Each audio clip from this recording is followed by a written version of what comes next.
Radio Sucesos 101.7 FM presenta su noticiero Sucesos con Milton Pérez y Verónica Larrea. Un periodismo libre para una democracia plena. Los hechos y las opiniones de los sucesos que marcan nuestro tiempo.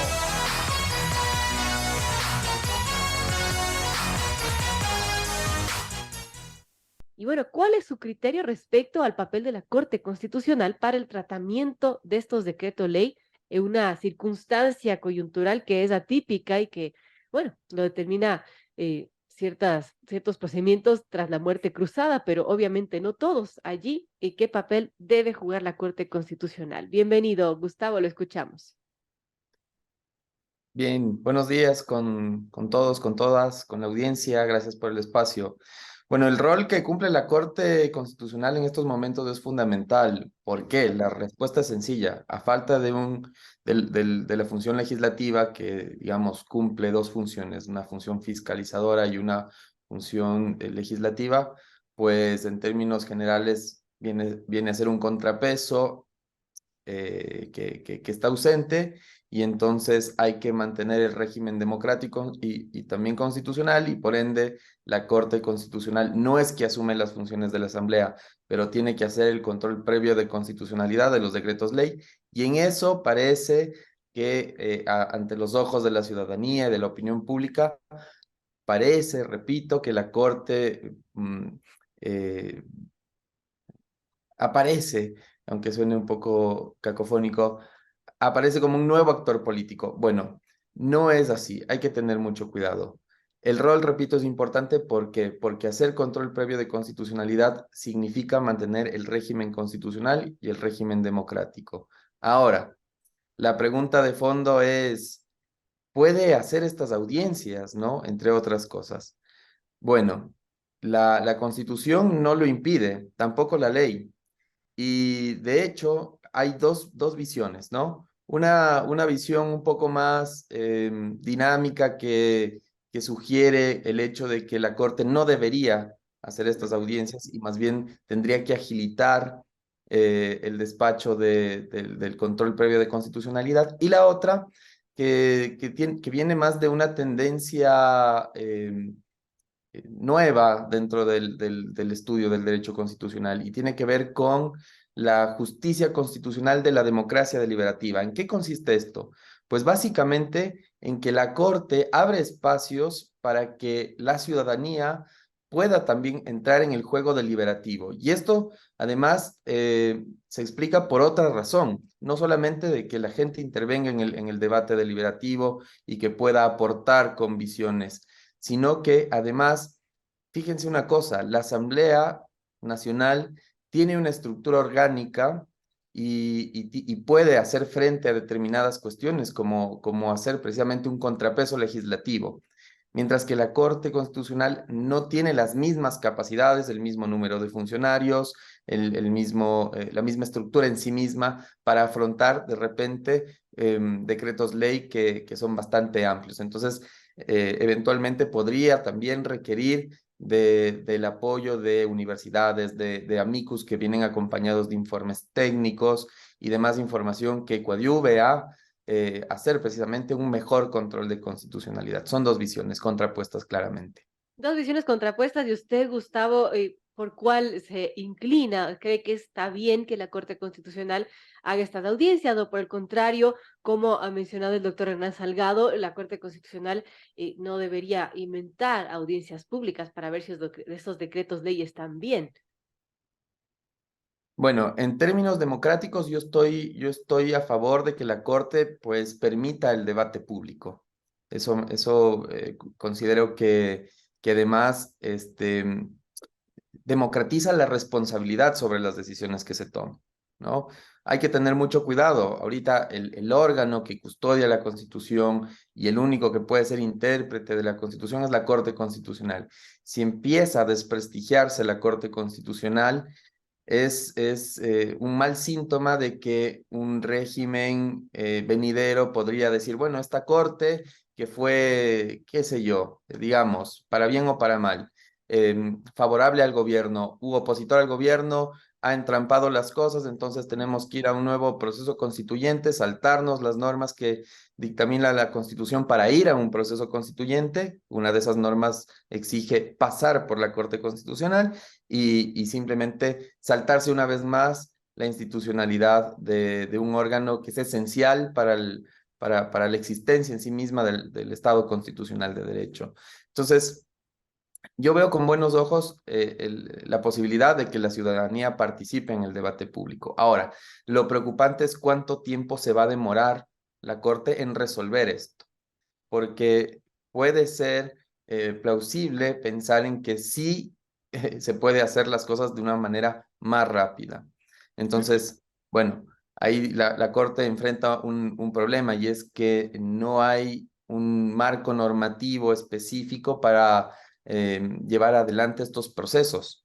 Este proceso de muerte cruzada y de disolución de la asamblea es muy excepcional y no estábamos normativamente preparados para ello. Entonces, también un poco despachar estas causas se ha visto enfrentada a vacíos normativos que también pueden dificultar la cuestión. Entonces, hay una ambivalencia, ¿no? Hay que ver con buenos ojos el debate público, pero también esperar que se resuelva con mayor rapidez. Importante, amigos. 7:53 conversamos con el doctor Gustavo Silva, abogado constitucionalista. Hablamos acerca del papel de la Corte Constitucional de cara al tratamiento de los decretos ley que envíe el presidente de la República, en este caso, eh, como un filtro, ¿no? Dado que no tenemos Asamblea Nacional tras ser disuelta por la muerte cruzada.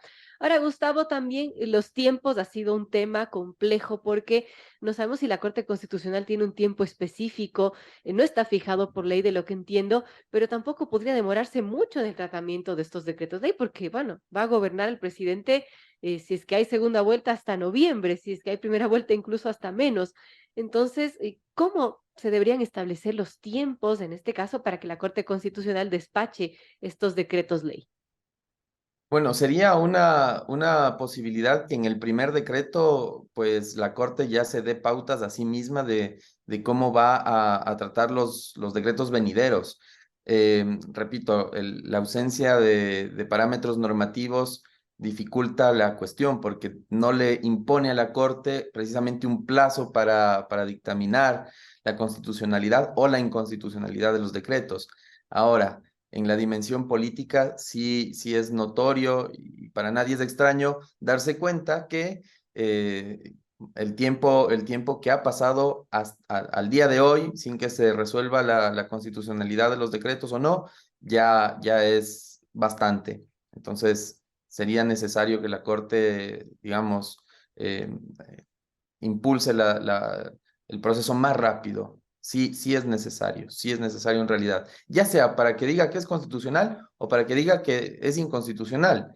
O Claro. sea, también la incertidumbre juega un papel adverso para el ciudadano, para las ciudadanas y en general para el momento político. Entonces, eso hay que resolverlo inmediatamente y con inmediatamente me refiero a no podría pasarse al menos de este mes o de la quincena de este mes en resolver ya el primer dictamen. Esperaría que eso pase.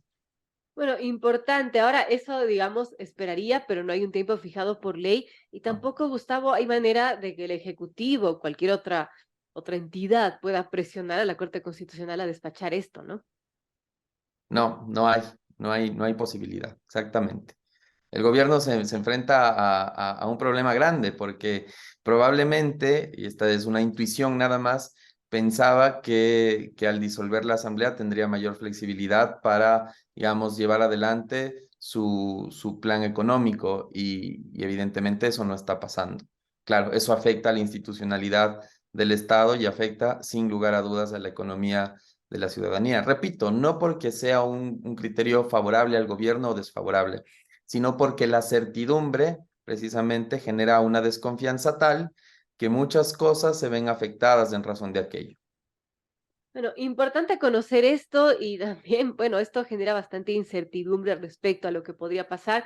Digamos, el presidente solo ha mandado dos decretos ley, este primero, que es la reforma tributaria, que tuvo su audiencia y bueno, no sabemos cuándo la Corte podrá despacharlo, sea que lo acepte o que lo niegue, constitucional o no, y está pendiente también el de zonas francas. Ahora, si es que envía más decretos ley, tendrán que pasar necesariamente, Gustavo, por el filtro de la Corte Constitucional, igualmente con las demoras que esto conlleva, ¿no? Exactamente, y ese es el problema. Y quizás el hecho de que la Corte se demore más de lo que el gobierno tenía pensado o planificado, puede generar que haya una especie de desmotivación o de desincentivo para poder seguir sacando decretos, porque claro, va a decir el gobierno, ¿cómo voy a seguir haciendo decretos ley si todavía el primero y el segundo no están con dictamen? Entonces, es probable inclusive que eso genere un efecto en ese sentido. Bueno, esto es complejo, amigos. 7:58 ya conversamos con Gustavo Silva, abogado constitucionalista.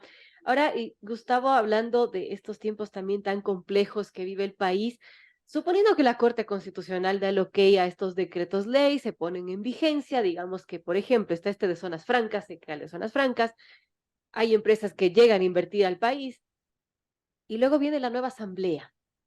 La nueva asamblea tiene la facultad también de revisar esos decretos y botarlos a la basura si es que considera. Sí, podría hacerlo. De hecho, la Constitución y la ley lo prevén. Entonces, la nueva Asamblea, al conformarse, sí tiene esa facultad de revisar los decretos ley y eventualmente derogarlos o reformarlos también. Qué complejo, ¿no? Porque eso también nos trae más incertidumbre, más inestabilidad. Por ejemplo, no veo o no me imagino cómo un inversionista podría estar diciendo, bueno, voy a invertir en esta zona franca, si después en pocos meses le van a echar abajo. Claro, claro, el problema es ese, lo que decía hace un momento, la incertidumbre, la desconfianza genera un sinnúmero de adversidades que, es más, inclusive puedo decir que no imaginamos o no podemos alcanzar a ver, de hecho, del todo, porque precisamente no es, digamos, ningún estado que se precie de ser constitucional, que se precie de ser democrático y que esté apegado a derecho, puede caminar y avanzar y alcanzar sus fines que están en la Constitución, si es que hay incertidumbre. Y la incertidumbre, pues, todos y todas la podemos ver, ¿no? Entonces, ese es el gran problema que además enfrentamos, de que en 4 meses, en 5 meses, si es que se declaró la constitucionalidad de algún decreto ley y entró en vigencia, puede ser revisado, eventualmente derogado o reformado. Decía el ministro Arrosemena en la audiencia en la Corte Constitucional sobre el primer decreto ley que el cambio de este régimen, porque hay cambios en el RIMPE, algunas cosas, ¿no? Y que este cambio debe estar vigente desde el 1 de enero de el próximo año, no, del 2023, por lo que la aprobación del decreto ley con la reforma tributaria, dice, es imprescindible. Y además, como tomaría tiempo que se posicionen las autoridades hasta noviembre y luego que se establezcan las nuevas comisiones, es riesgoso, decía el ministro, esperar porque el nuevo sistema ya debe estar vigente el 1 de enero. Y bueno, la Corte Constitucional no tiene un plazo, pero decía el ministro que no debería tardar más de 2 semanas por estas complejidades que existen. Y bueno, todo es complejo porque además si tenemos una nueva asamblea y se echa abajo, todo queda en nada, ¿no?